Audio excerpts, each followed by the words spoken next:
Hello friends, World War II is the most devastating war in human history.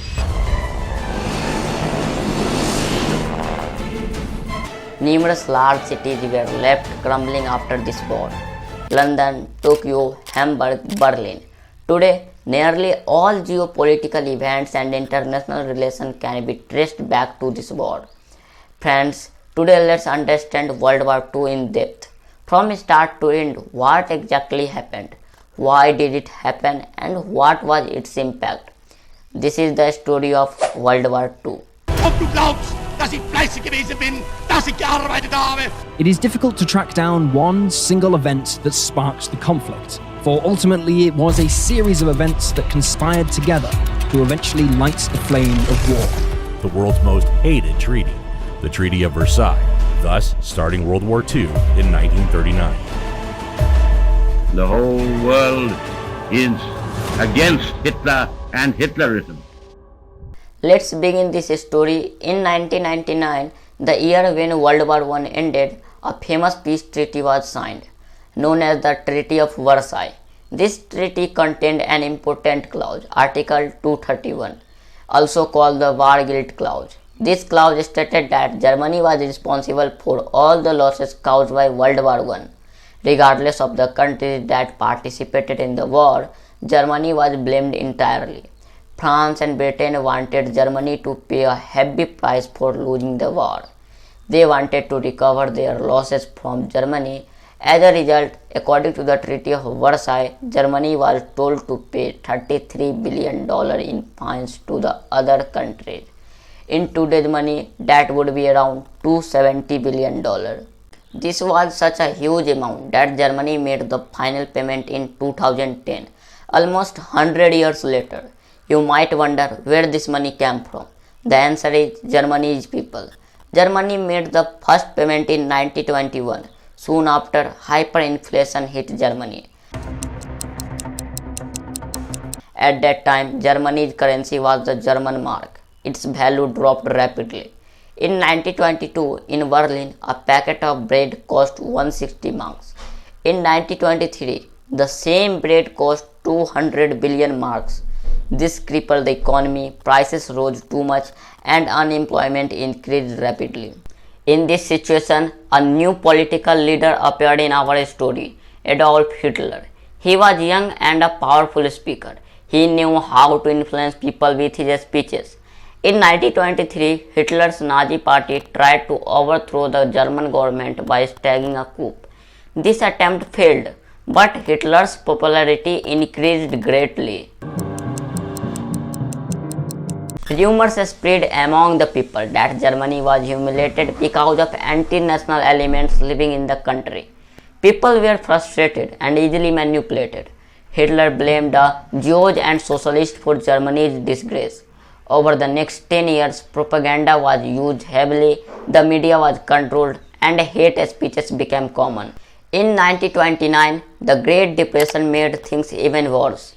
The unemployment rate increased drastically. By 1933, 6 million people were unemployed in Germany. Many were homeless and children were starving to death. As a result, in 1933, Hitler declared himself the dictator of Germany. Once he took full control of the country, Hitler started working on his dream of a German empire, the German Reich. His vision was a racially pure state. He wanted only Aryan race people to live in Germany. There would be no space for Jews or Slavic people. To fill people with hatred, they spread a false theory called the Judeo-Bolshevism conspiracy theory.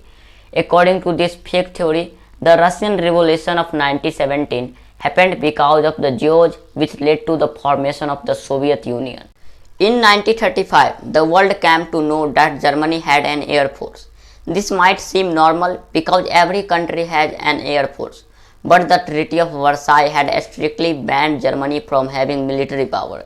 This was a clear violation of the treaty by Hitler. However, by this time, many people in Britain believed that the Treaty of Versailles was unfair to Germany.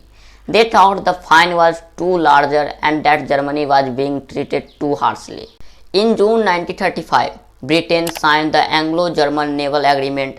This formally allowed Hitler to form a navy. Meanwhile, the growing German military power worried France. To protect themselves, France built a 450-kilometer long fortification on its eastern border. This was called the Maginot Line.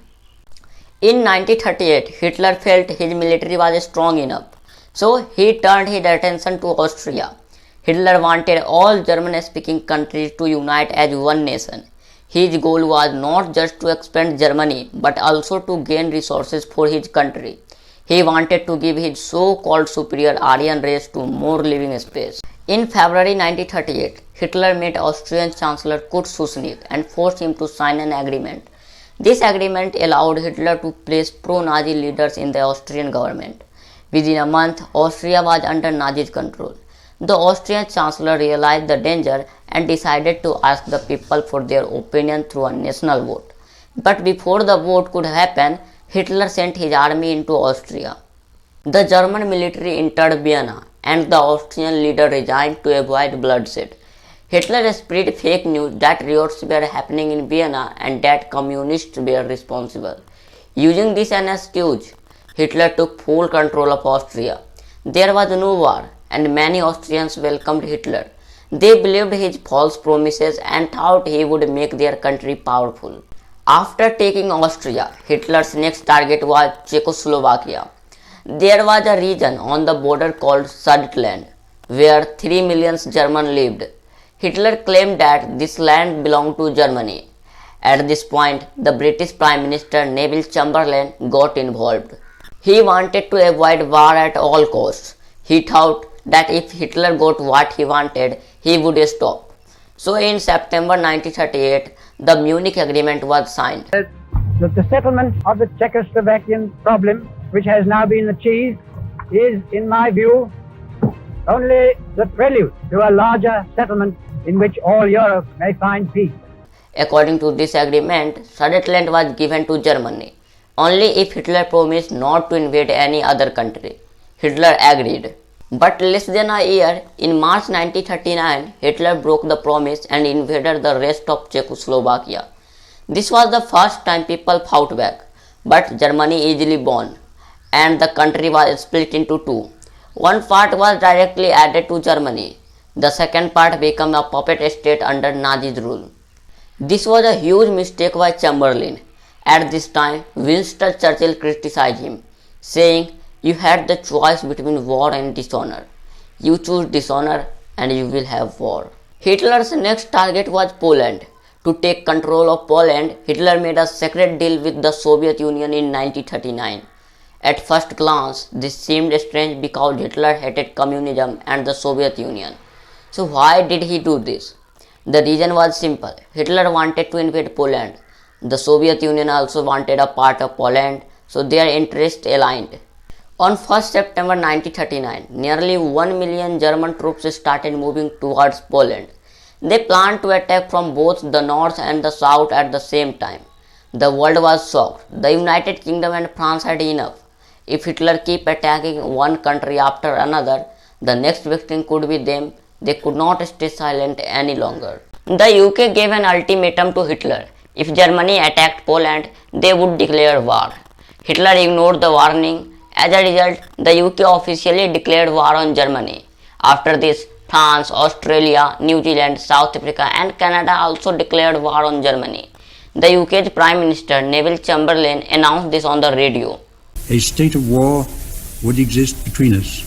I have to tell you now that no such undertaking has been received and that consequently this country is at war with Germany. But friends, at this point in time, World War II had not actually begun. This period is known as the phony war because there was no real fighting yet. Even the Britain and France had declared war, but they did not send their armies to help Poland. Poland's army was very weak and old-fashioned. They still used horses in battle. While Germany had modern tanks and aircraft, Poland's 1.3 million soldiers tried to fight back, but it was not enough. Within just 1 week, the German army defeated them. On 8 September 1939, German troops occupied Poland. At this point, it is important to mention Hitler's new military strategy, Blitzkrieg. This was a fast and aggressive attack strategy that helped Germany to win battles quickly. The word Blitzkrieg means lightning war in German. Hitler's soldiers attacked suddenly using tanks on land and air force from above. This overwhelmed their enemies, giving them no time to react. Blitzkrieg allowed Germany to win war in just a few days or weeks. To keep up the speed of war, German soldiers were given a special drug called Pervitin. Today, this drug is known as crystal meth. Confidential military communiques reveal the Allies suspected the Nazis were using something to supercharge their troops, but they had no idea what it was. It had many effects. It removed tiredness, it kept soldiers awake for days, it reduced hunger and thirst, it made them feel confident and fearless. This helped German soldiers fight day and night without stopping. Even though this drug was dangerous for their health, it helped Germany to win battles quickly. Meanwhile, the Soviet Union also attacked Poland from the other side. After Poland was defeated, it was divided into two. Half of Poland went to Nazi Germany, the other half went to the Soviet Union. The Soviet Union gave a reason for this invasion. They said that before the Russian Revolution, this land belonged to them, so they believed it should be theirs again. But from the Soviet Union's perspective, another country was a bigger concern, Finland. Stalin was worried that Germany might invade Finland. This was a big problem because the city of Leningrad, where Stalin lived, was only 50 km from Finland's border. If Germany captured Finland, they would be too close to Stalin's home. To prevent this, the Soviet Union asked Finland to hand over some land. Finland refused, so in November 1939, the Soviet Union attacked Finland. This battle was called the Winter War. It was an unbalanced fight. The Soviet army was much larger and had better weapons. But the Finnish army was smart and used the winter condition to their advantage. They used guerrilla tactics, attacking and then disappearing into the forest. The war lasted for more than 2 months and the Soviet army struggled to advance.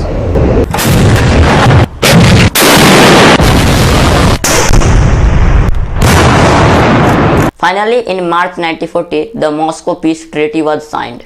According to this treaty, Finland gave 11% of its land to the Soviet Union. At the same time, Hitler was not focused on Finland. He was planning to attack Norway and Denmark. In April 1940, Hitler finalized his plan to take control of these countries. On 9th April 1940, Germany used Blitzkrieg to invade Norway and Denmark. This invasion did not last long. Denmark surrendered in just 1 day. Norway fought for a week, but their army was too weak against Germany. The Norwegian government fled to London, where they set up a government in exile. Meanwhile, in Norway, Hitler established a pro-Nazi government. At this point, British Prime Minister Neville Chamberlain faced heavy criticism. He had failed to protect multiple countries from Hitler's invasion. Because of this, on 10th May 1940, he resigned as Prime Minister. I sought an audience of the King this evening and tendered to him my resignation, which His Majesty has been pleased to accept. His Majesty has now entrusted to my friend and colleague, Mr. Winston Churchill, the task of forming a new administration on a national basis. The leadership of Britain was now given to Winston Churchill. On the same date, 10th May 1940, Hitler launched an attack on France, Belgium, Netherlands and Luxembourg. This was a full-scale war. It was now clear that Hitler had no plans to stop. At the beginning of the video, I told you that France built the Maginot Line because they feared a German attack. They built a strong wall along their border with Germany. French soldiers were stationed along this border, ready to defend their country. The fate of Holland and Belgium, like that of Poland, Czechoslovakia and Austria, will be decided by the victory of the British Empire. Meanwhile, British soldiers were sent to Belgium and Luxembourg to protect them. But Hitler outsmarted them using Blitzkrieg. The German troops were divided into 3 groups, A, B, C. Group B was sent to attack the Netherlands and then enter Belgium to fight against the Allied forces.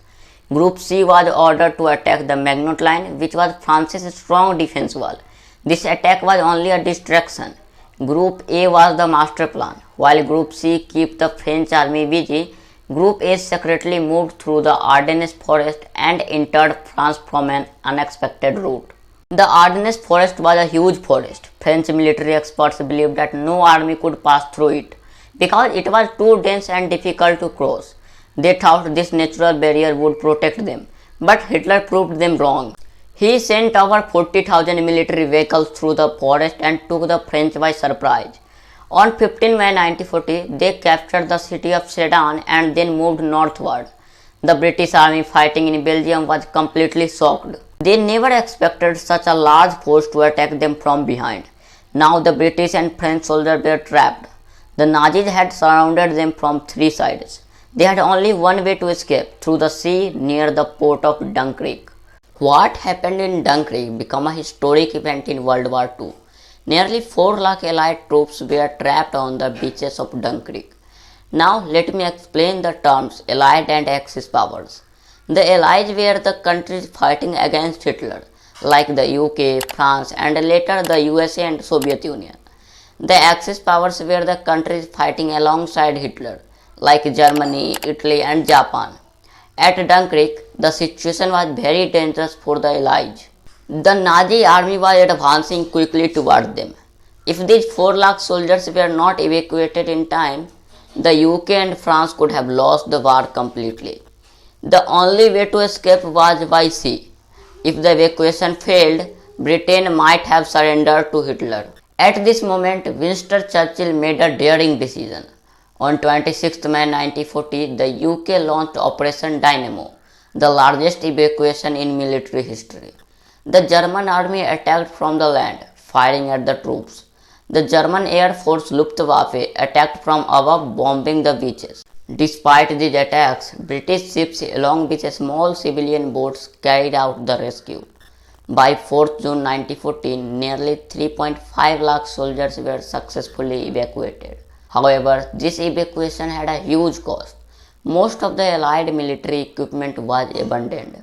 Just a few days later, on 22nd June 1940, France officially surrendered to Hitler.